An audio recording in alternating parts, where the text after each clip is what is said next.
Halo para penonton dimanapun kalian berada, selamat datang di channel Dango Inspirasi Uda Joni. Assalamualaikum warahmatullahi wabarakatuh. Alhamdulillahirrahmanirrahim. Kembali kita bersua dalam Dango Inspirasi Channel, sebuah channel yang fokus pada isu-isu pemberdayaan, khususnya pemberdayaan petani, baik dalam tataran teori, kebijakan maupun praktek di lapangan. Sobat-sobat pemberdayaan semua, hari ini kita akan mendiskusikan tentang pemanfaatan teknologi informasi di bidang pertanian.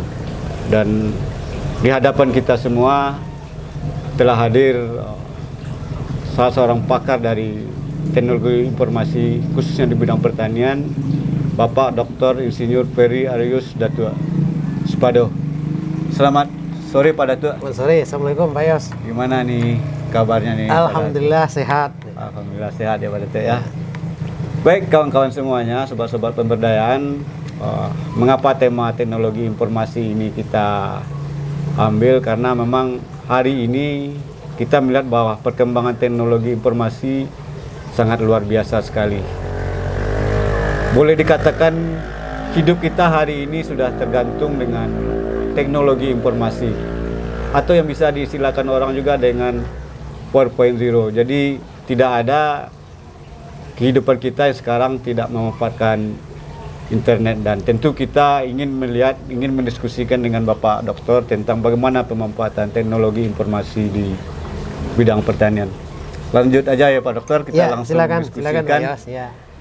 Ini kan seperti yang kita gambarkan tadi bahwa perkembangan yang paling maju hari ini kan di bidang informasi ini dan teknologinya. Nah, kita ingin melihat bagaimana ini perkembangan teknologi informasi, dan kalau kita hubungkan dengan dunia pertanian hari ini, sejauh mana Pak Dokter ini melihat, dan Pak Dokter kan juga sudah banyak melakukan kajian-kajian ini pemanfaatan teknologi informasi di bidang pertanian ini.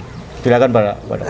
Baik, makasih Pak Yos. Jadi memang betul seperti yang disampaikan tadi bahwa saat ini kita disebut berada pada era teknologi industri 4.0, 4.0. Nah, teknologi revolusi industri 4.0 ini menitik beratkan kepada teknologi informasi. Jadi istilahnya sekarang adalah Internet of Things. Segalanya berhubungan dengan internet gitu. Nah, betul kita lihat bahwa hampir semua aktivitas kita sekarang itu selalu berhubungan dengan internet. Ya. Apapun yang kita laksanakan di memakai handphone itu bagian dari teknologi informasi sebetulnya gitu. Nah, perkembangannya sangat pesat. Dan ada hal-hal yang kemudian menjadi pikiran juga bahwa kemajuan teknologi informasi ini tentu juga memberikan dampak.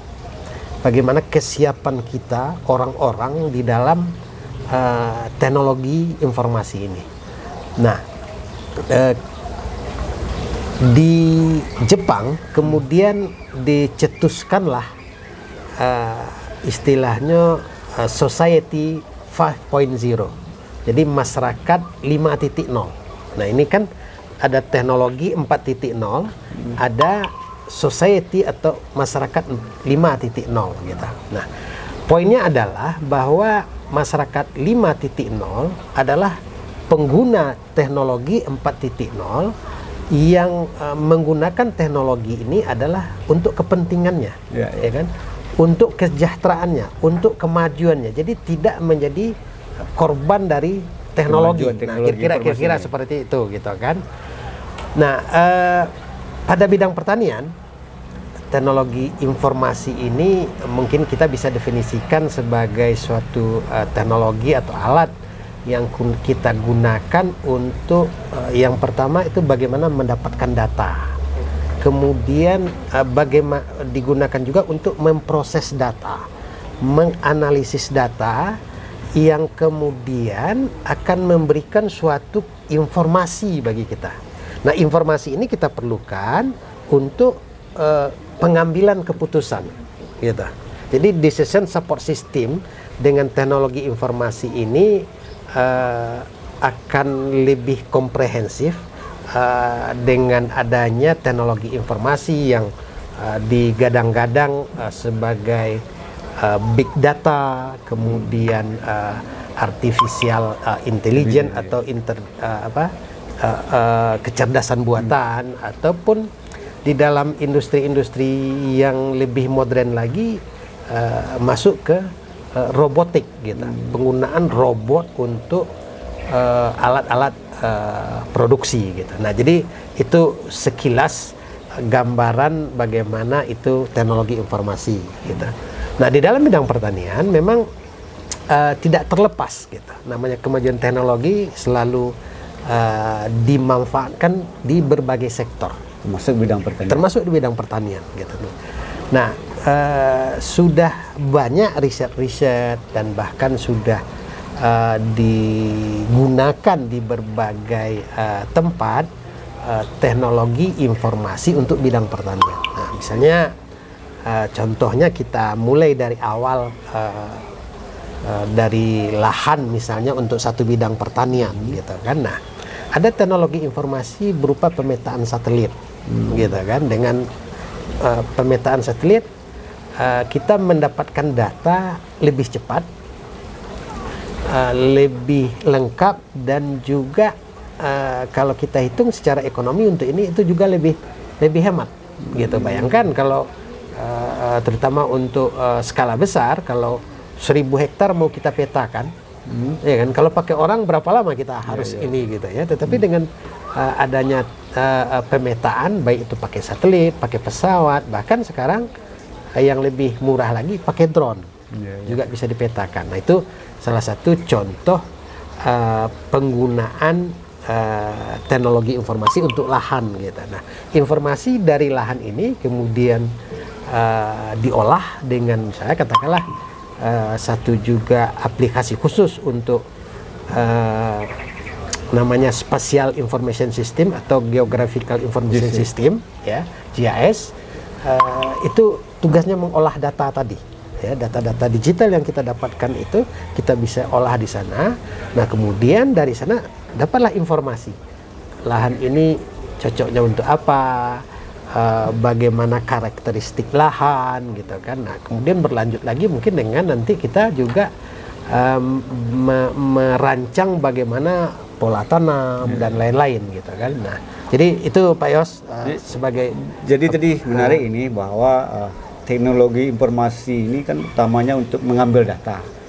Bukan hanya mengambil data, menganalisis. Jadi teknologi informasi itu mengambil data, memproses data, menganalisis data, menyajikan data. Mengambil data, menganalisis data, memproses dan mengambil keputusan. Nah, sejauh ini dalam kacamata Pak Datuk, apakah sudah bagus atau seperti apa ini pemakaian teknologi informasi ini di kita, khususnya di Sumatera Barat? Apakah sudah dilakukan dan dilakukan pemanfaatan ini dengan seoptimal mungkin dalam rangka mengambil keputusan baik dalam rangka makro kebijakan pemerintah maupun di tingkat yang lebih lokal, di tingkat petaninya, seperti apa nih gambarannya menurut Pak? Jadi tadi kita kan baru kita bicara teknologi informasi pada lahan. Nanti bisa berkembang lagi teknologi informasi pada budidaya. Teknologi informasi tentang hama dan penyakit, tentang panen, pasca panen, pemasaran, pemasaran dan lain-lain gitu kan. Nah, kalau kita spesifik tadi untuk pengelolaan lahan, nah sekarang yang teknologi informasi ini memang bukan teknologi informasi yang digunakan untuk petani perorangan gitu, tetapi ini lebih kepada organisasi, institusi atau lembaga yang berhubungan dengan petani, misalnya Dinas Pertanian, Bapeda gitu. Nah, kita lihat sekarang peta itu nggak ada lagi yang pakai kertas kalkir. Dulu Pak Yos masih bawa kertas kalkir yang panjang-panjang kan untuk peta. Sekarang sudah didisket gitu, sudah menjadi data digital yang di sana ada bisa diambil yang dari drone, bisa yang dari satelit gitu kan, termasuk yang sudah diolah Nah, jadi aplikasi teknologi informasi untuk sumber daya lahan itu sudah dilakukan gitu. Dan di setiap lembaga sekarang orang sudah gunakan sistem informasi spasial ini untuk melihat sumber daya lahannya. Kalau untuk sumber daya lahan sudah banyak pemanfaatan informasi ini gitu, kan? Tapi di bidang budidaya misalnya atau di soal pemasaran misalnya itu apa? Apakah di bagian-bagian itu sudah dimanfaatkan selayaknya sesuai pemanfaatannya itu? Karena memang aplikasi sistem teknologi informasi ini kan sangat banyak sangat banyak. Kita bisa lihat contoh satu persatu, mungkin kalau tadi di lahan, kemudian di budidaya. Nah, di budidaya pada beberapa tempat orang sudah buat namanya misalnya menanam dengan sistem IoT. Jadi itu biasanya memang spesifik untuk tanaman yang nilainya tinggi, ditanam di greenhouse, kemudian untuk memodifikasi suhu internal, ya kan, baik itu penyiraman, penyemprotan dan lain-lain, itu kan sudah pakai IoT yang mana dari jarak jauh kita buka handphone kita aja, kita bisa nyiram tanaman, bisa menghidupkan kipas pendingin dan lain-lain. Mengontrol sistem pertanaman yang ada itu ada. Sudah ada gitu ya. Kan itu sudah ada gitu. Tetapi itu pada skala pertanian yang terbatas di jenis-jenis komoditi tertentu dan di greenhouse gitu kan. Tetapi sudah banyak juga petani yang misalnya nanam semangka, nanam ini gitu kan pakai greenhouse lalu pakai IoT sudah ada gitu kan, banyak kita jumpain gitu. Nah, kemudian apa lagi? Banyak sih sebetulnya, misalnya di penggunaan citra satelit tadi, kita juga bisa gunakan citra satelit itu untuk mendeteksi suatu tanaman itu subur apa tidak.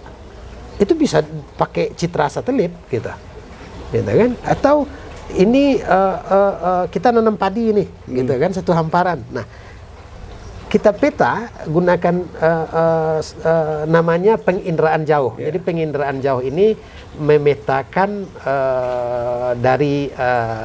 dari jauh gitu ya. Bisa pakai pesawat, pakai drone atau pakai satelit gitu. Itu pemanfaatan teknologi informasinya apakah masih spot-spot ya, titik-titik hanya atau berapa orang aja, atau memang sudah mengejar secara lebih luas? Ya, gitu, kalau terjadi hari ini menurut. Kalau untuk lahan semuanya sudah. Untuk lahan sudah ya. Kalau untuk sudah. Sistem budidaya. Kalau sistem budidaya misalnya ya, seperti yang saya sampai contohkan tadi, misalnya kita foto lahan kita dari satelit, itu kita bisa mendeteksi subur apa tidak, kena penyakit apa tidak, itu bisa. Nah, itu artinya pemanfaatannya. Kalau itu masih dalam karena teknologinya masih mahal, maka ini belum digunakan oleh masyarakat petani secara massal gitu kan. Ini baru berada pada misalnya lembaga-lembaga yang berhubungan dengan pertanian ataupun di penelitian-penelitian yang ada gitu kan. Tetapi yang perlu kita sadari Pak Yos, bahwa teknologi ini kan berproses, gitu kan. Dulu handphone ini sangat mahal, gitu ya, sehingganya tidak banyak orang yang punya kemampuan untuk beli, ya kan. Tapi kemajuan teknologi yang cepat sekarang sudah katakanlah sudah daya beli hampir seluruh masyarakat punya daya beli untuk handphone. Sama juga dengan teknologi, gitu kan. Apa contohnya di bidang pertanian, mungkin dulu traktor itu suatu barang yang sangat hanya beberapa unit gitu kan. Sekarang gitu kan, banyak masyarakat yang punya, bahkan personal masyarakat petani ada yang bisa beli hand traktor gitu. Jadi memang ada tahap-tahap teknologi informasi ini yang sekarang masih dalam bentuk sosialisasi ataupun berproses untuk menjadi bagian alat yang digunakan oleh masyarakat itu berproses gitu kan. Ya, jadi saya ingin coba menggali lebih tajam lagi ini dari pengambilan keputusan ini. Pemerintah lah dalam konteks ini yang tentu mereka atau pemerintah sangat bertanggung jawab untuk menghadirkan informasi ini ke tengah petani melalui pemanfaatan teknologi informasi ini. Ya. Menurut pandangan Pak Datuk atau Pak Dokter ini, apakah pemerintah sudah mempunyai rasa kepedulian yang tinggi enggak untuk menciptakan atau membuat sebuah pemanfaatan teknologi informasi ini untuk bisa informasinya disajikan kepada petani. Nah ini sejauh mana nih pandangan Pak Datuk nih? Misalnya mungkin pola tanam aja misalnya, untuk menciptakan sebuah model pola tanam yang baik, apakah pemerintah sudah melakukan penggunaan informasi untuk menciptakan pola tanam, misalnya seperti itu. Jadi begini, memang ada hal-hal yang sudah dilakukan oleh pemerintah atau lembaga yang berhubungan dengan pertanian lah di Sumatera Barat aja. Misalnya Bapeda itu sudah punya peta satelit seluruh Indonesia. Kita sudah punya data jenis tanah, seluruh peta jenis tanah di seluruh Sumatera Barat, gitu kan. Kita sudah punya data iklim di seluruh Sumatera Barat, gitu kan. Nah, pada tidak lanjutnya ini kan baru data yang kita olah nanti menjadi informasi, yang informasi ini kemudian kita arahkan menjadi bagian dari pengambilan keputusan, misalnya kayak pola tanam tadi, gitu kan. Nah, walaupun dalam konteks pola tanam belum sampai ke sana, tetapi data sudah ada, informasi sudah ada, gitu kan. Nah, di beberapa hal lain yang sederhana aja Pak Yos, kan, dinas membuat grup WA tentang harga hortikultura, cabai, bawang dan lain-lain, gitu kan. Grup WA lalu diinformasikan setiap hari harga cabai di di pasar baru apa tapi semua. Itu kan baru simpan informasi yang belum ada analisisnya, belum kelihatan nih. Mungkin itu kan informasi. Kalau ada data, informasi hari ini baru, kan? Di Kota Baru itu cabai harga 50.000, gitu, kita di Padang tahu, ya kan? Orang yang ikut di grup WA itu tahu. Jadi teknologi informasi itu tidak yang canggih-canggih seperti itu, yang simple itu juga. Makanya saya bilang grup WA itu, gitu ya, itu juga bisa menjadi aplikasi teknologi informasi dalam bidang pertanian. Contohnya itu tadi, informasi harga-harga barang-barang pertanian, gitu kan.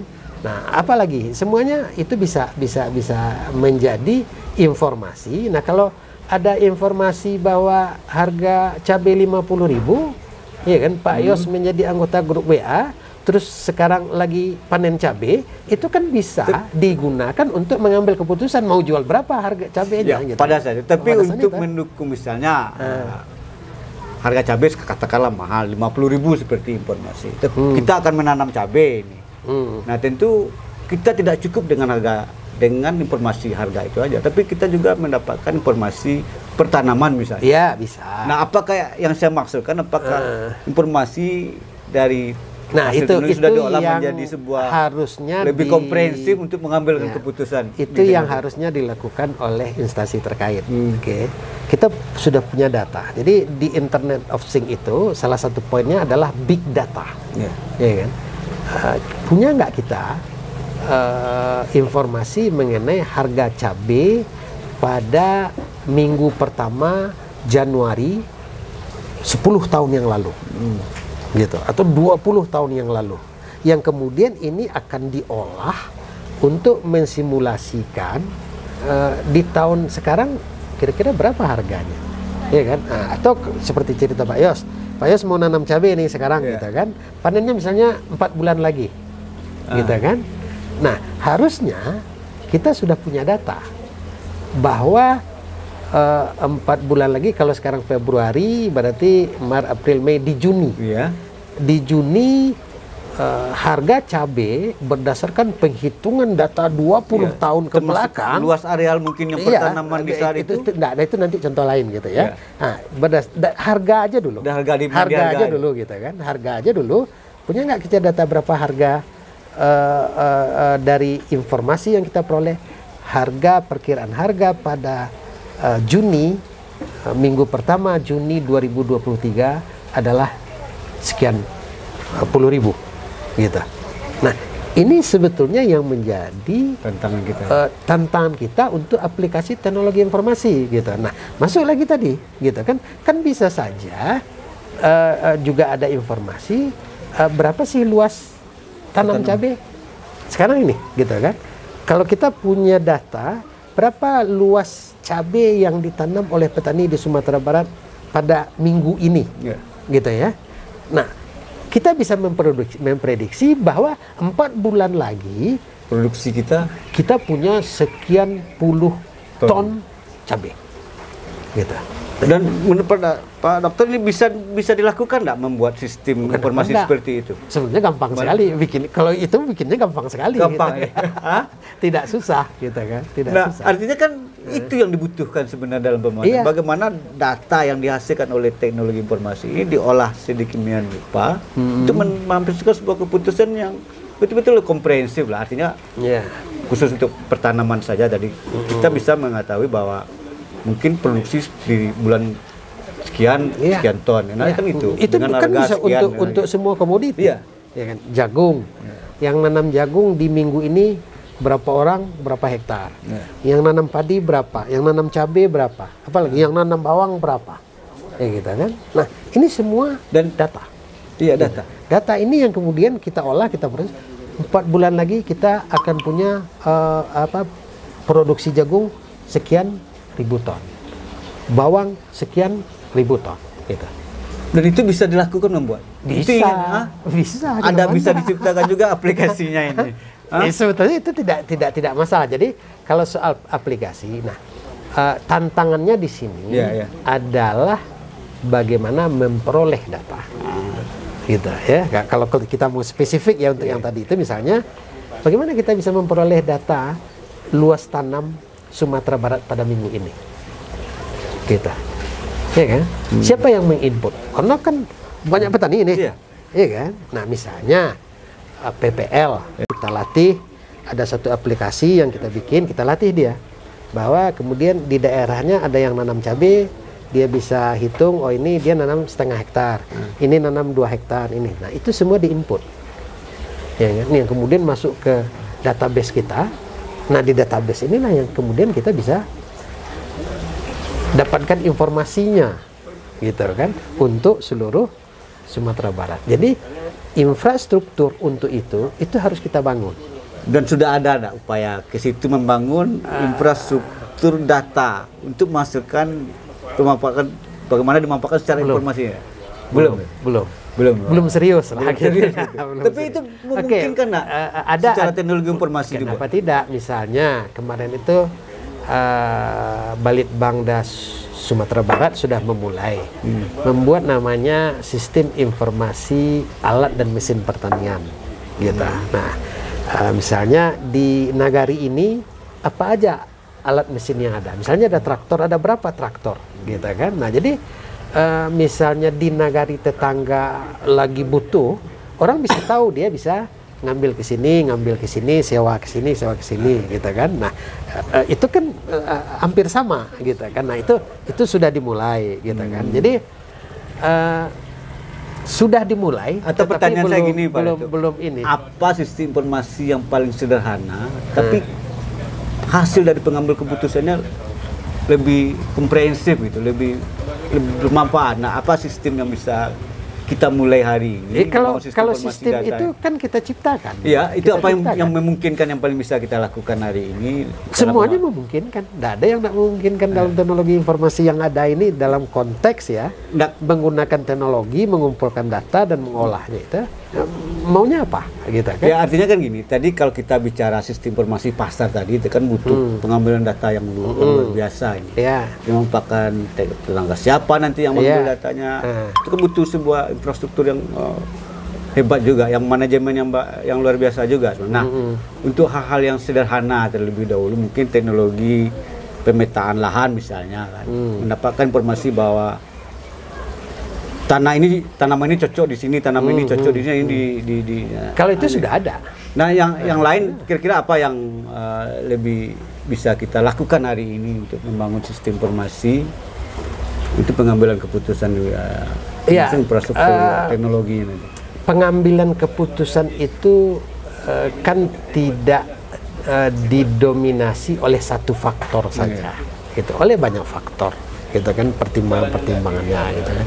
Makanya kita harus jelas dulu tujuan output sistem informasi yang mau kita bangun ini apa, untuk apa, gitu kan.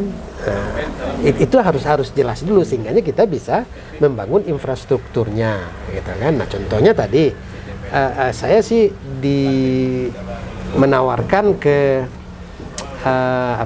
ke pemerintah provinsi, kita punya sistem informasi pertanian Sumatera Barat. Sistem informasi pertanian Sumatera Barat. Yang di dalamnya, ya kan. Nah, ini kan besar. Di dalamnya ada sub. Contoh, sub sistem informasi lahan dan agroklimat. Nah, itu tadi. Ini tanahnya, kelerengannya berapa, ketinggiannya berapa, unsur haranya apa saja, kemudian curah hujan bagaimana, apa semua. Muncul nanti kesesuaian lahan ditanam apa. Itu baru satu. Kemudian sistem informasi hama dan penyakit tanaman. Jadi kalau kita nanam jagung gitu misalnya, kita bisa deteksi hama apa saja yang ini, kita bisa dengan misalnya sekarang kan sudah ada secara teknologi, misalnya dengan difoto aja daunnya, itu kita bisa ketahuan ini kekurangan unsur hara apa tidak, gitu kan. Nah, kemudian ada lagi aplikasi yang mendiagnosis hama dan penyakit. Misalnya daun kita itu ada bercak-bercak, ada seperti ini. Nah, terus penyakitnya apa? Obatnya apa? Gitu kan. Nah, itu sistem informasi hama dan penyakit atau budidaya. Sistem informasi alat dan mesin pertanian. Gitu kan. Gunanya itu tadi, gitu kan. Kita mau perlu alat, adanya di mana? Nah, apalagi sekarang kan banyak bantuan-bantuan alat ini, baik pocket DPRD atau dari dinas sendiri atau dari pusat yang membantu masyarakat dengan hand traktor, dengan traktor misalnya kan. Nah, jangan numpuk di satu daerah, gitu kan. Nah, ini kan banyak nih kelompok tani, gitu kan, ribuan kelompok tani, gitu kan. Mana yang sudah dapat, mana yang belum, ya kan. Terus bagaimana penyebarannya di dalam satu kabupaten, gitu kan. Ada yang mungkin numpuk di satu lokasi aja, gitu kan. Ada yang satu daerah nggak ada alat mesin sama sekali, gitu. Nah, ini kan bagian dari pengambilan keputusan kita. Nah, kemudian subnya lagi sistem informasi pasar.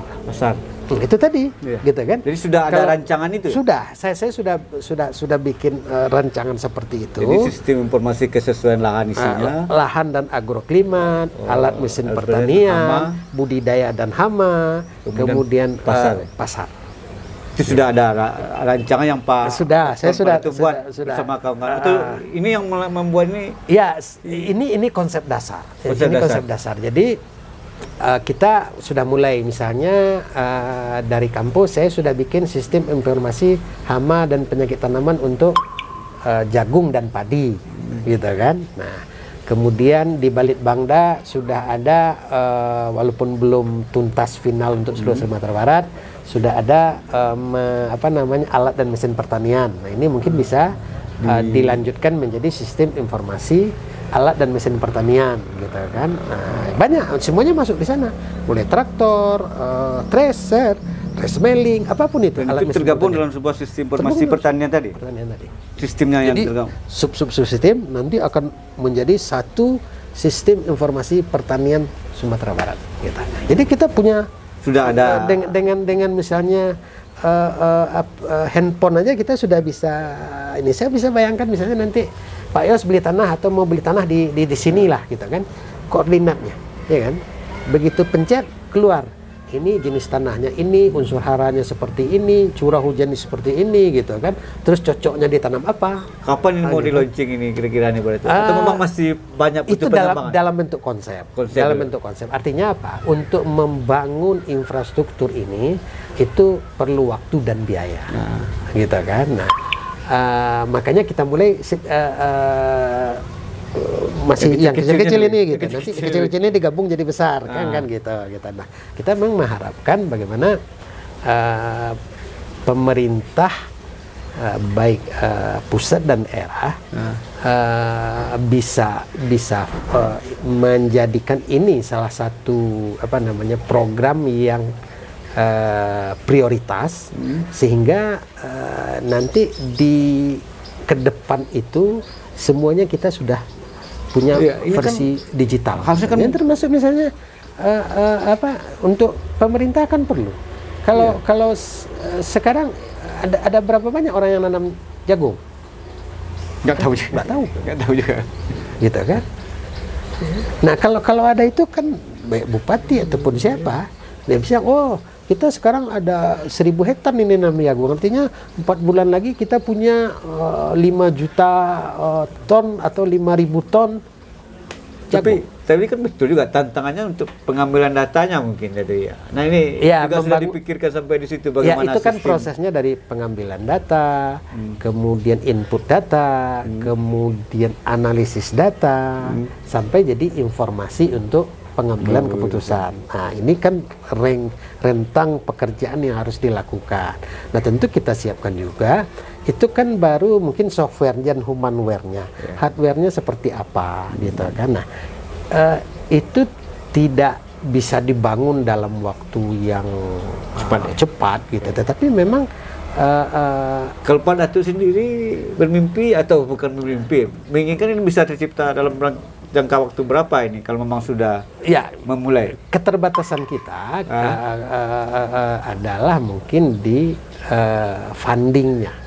Oke, kalau soal SDM kita siap. Sudah di perguruan tinggi kita siap. Itu gitu kan. Kalau ada yang baik tahun depan bisa selesai gitu. Kenapa tidak? Dan gitu. Itu sudah pernah disondingkan nggak ke pemegang ini? Sudah. Saya kebetulan ikut tergabung dalam kelompok Majelis Kelitbangan Sumatera Barat. Nah, saya yang susun konsep itu, yang kemudian kita berikan kepada gubernur bahwa ini merupakan dapat menjadi salah satu program prioritas, gitu kan, program prioritas. Ya tugas kita kan cuma memberikan masukan kepada gubernur bahwa ini penting, kegunaannya ini gitu kan, manfaatnya apa gitu kan. Nah semuanya memang tergantung juga daripada pimpinan. Nah itu tentu ada juga berbagai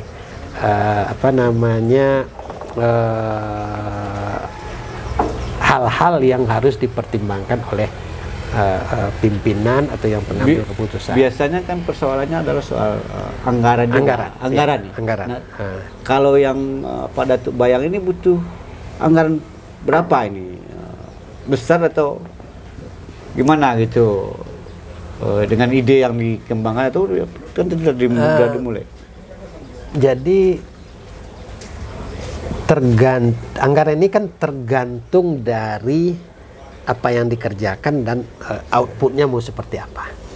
Semakin dalam informasi yang mau kita dapatkan, ya kan, tentu memerlukan infrastruktur pengerjaan yang juga lebih besar, sehingga dananya besar, gitu kan. Makanya kita sebagai saya orang akademik, ya mulai aja dengan kemampuan kita yang ada, gitu kan. Tapi kan saya usulkan misalnya menjadi sangat besar dulu, mungkin kita buat yang lebih kecil-kecil dulu. Ya kecil-kecilnya per sektor tadi. Komoditinya tidak terlalu banyak. Iya, misalnya yang tadi saya sudah buat mungkin sistem informasi hama penyakit tanaman padi, jagung. Terus mungkin tahun ini bisa saya tambah cabai dan lain-lain. Apalagi nanti kan bisa berkembang, bisa gitu kan. Nah itu karena apa? Karena saya punya resource dana yang terbatas untuk itu, gitu kan. Tetapi kalau punya resource yang dana yang cukup besar, mungkin tahun ini 10-20 tanaman bisa kita bikin, gitu kan. Dan itu memang disiapkan ya Pak Datuk, sistemnya penambahan komoditi. Oh iya. Jadi program ini kita buat untuk bisa memang digabung nanti menjadi yang lebih besar, gitu. Makanya konsepnya tadi di yang besarnya adalah sistem informasi pertanian Sumatera Barat. Nah, di dalamnya apa? Ada mengenai lahannya, ada mengenai agroklimatnya, ada mengenai budidaya, ada mengenai hama, ada mengenai apalagi pasar gitu kan. Nah, ini soal waktu Pak Yos. Soal waktu ya. Soal waktu. Nah, kalau kemanfaatannya jadi secara begini, maksudnya begini.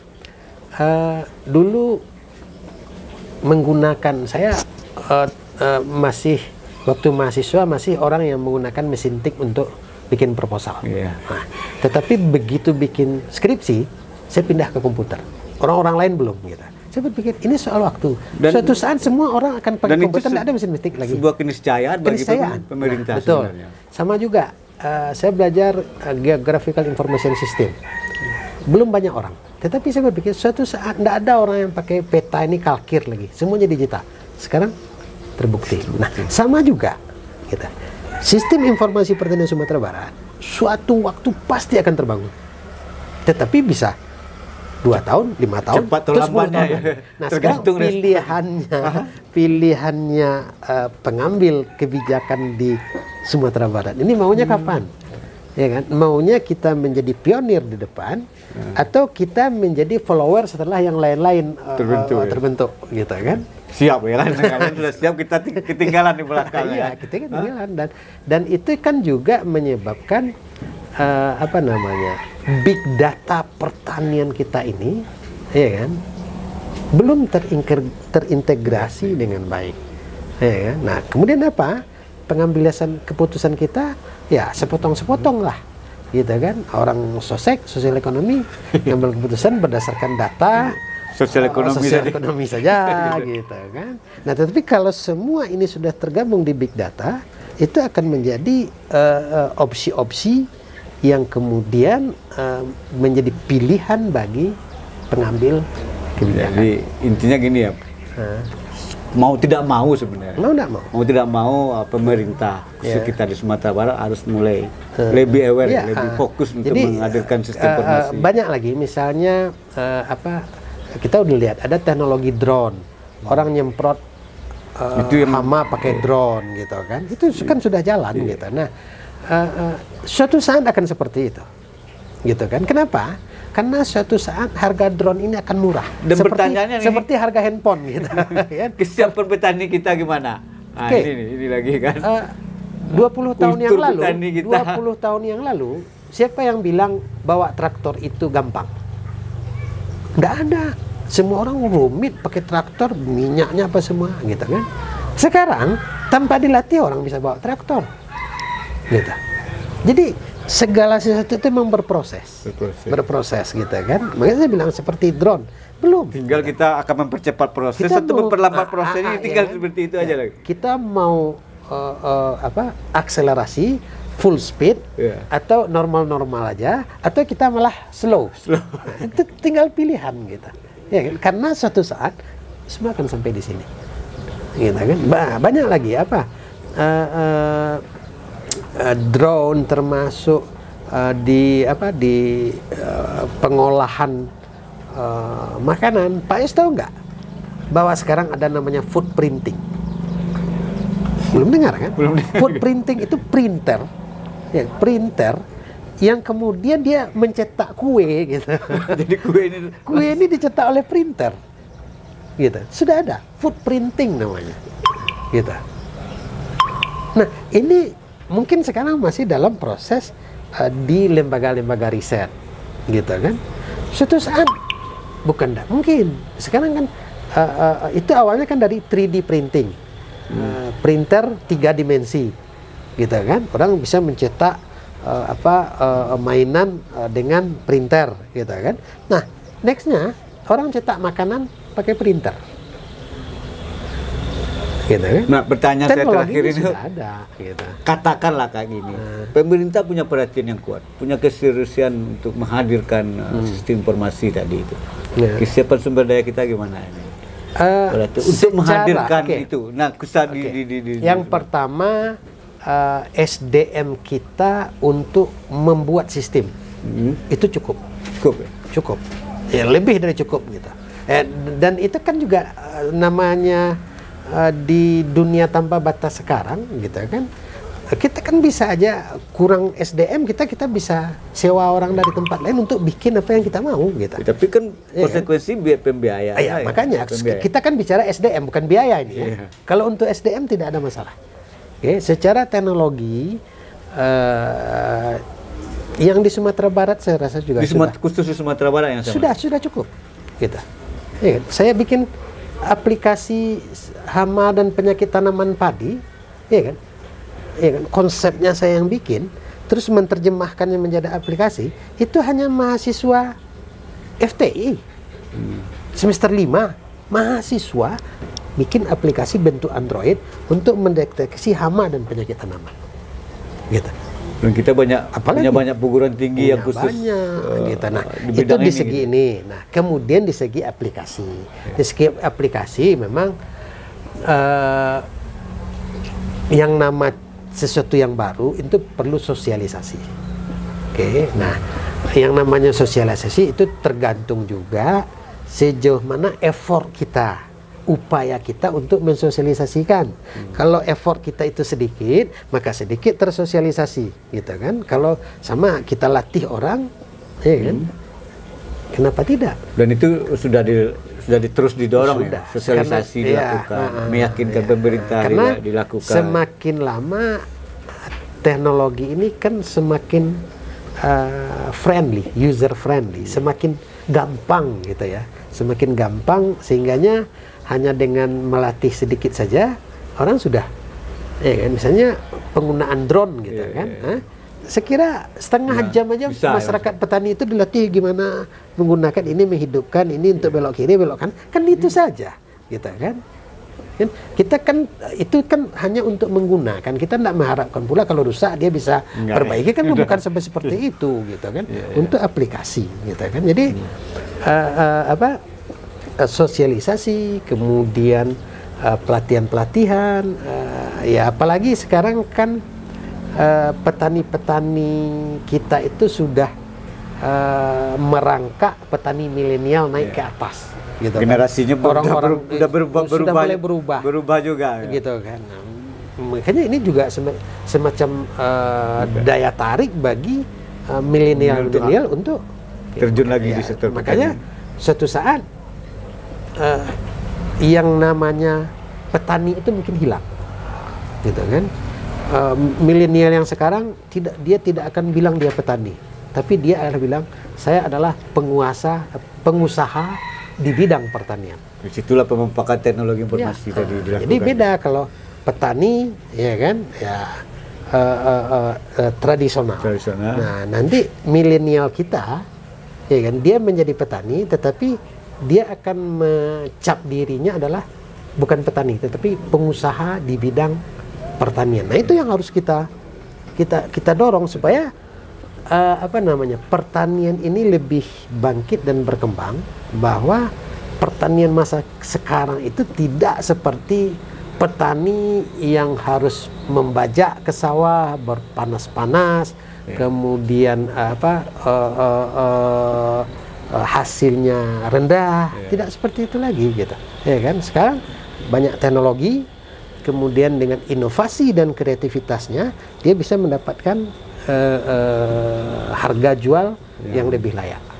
Maka dia akan bangga dengan status sebagai pengusaha di bidang pertanian. Oke. Terima kasih Pak Sama-sama Dr. Pak Yos, ya.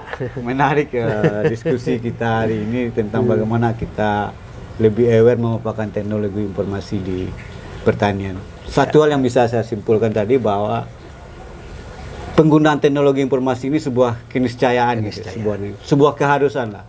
Mau tidak mau kedepannya pemerintah dan siapa saja lah harus bisa memanfaatkan teknologi. Betul. Tinggal pilihan kita apakah mempercepat, memperlambat atau slow atau tidak sama sekali ya. Tinggal itu pilihan, dan itu butuh sumber daya, butuh keuangan, dan butuh kebijakan yang fokus juga dari pemerintah. Betul. Demikian sobat-sobat pemberdayaan diskusi kita hari ini. Sekali lagi saya ucapkan terima kasih Pak Dokter. Terima kasih Pak Yos. Ya, luar biasa. Semoga apa yang kita diskusikan ini bermanfaat untuk kita semua dan untuk kemajuan pertanian dan petani di Sumatera Barat. Terima kasih. Assalamualaikum warahmatullahi wabarakatuh. Video kami kali ini, terima kasih sudah menonton. Jangan lupa untuk like, komen, dan subscribe untuk mengikuti perkembangan terbaru dari channel ini.